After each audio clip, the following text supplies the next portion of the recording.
«Эхо Москвы» в Уфе и общественная организация «Берзямлек» представляют рубрику «Говорим по-башкирски». Игроки. Уйынсылар. Драка игроков. Уйынсылар ызгышы.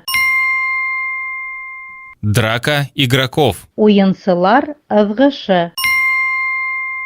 После поражения игроки Салавата Юлаева подрались в раздевалке. Салават Юлаев уйынсылары сираттағы еңелүдән һуң сисенеү бүлмәһендә үҙара ыҙғышып алғандар.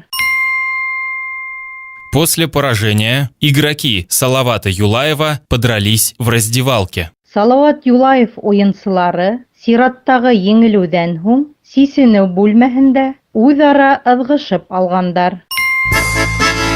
«Эхо Москвы» в Уфе и общественная организация «Берзямлек» представляют рубрику «Говорим по-башкирски».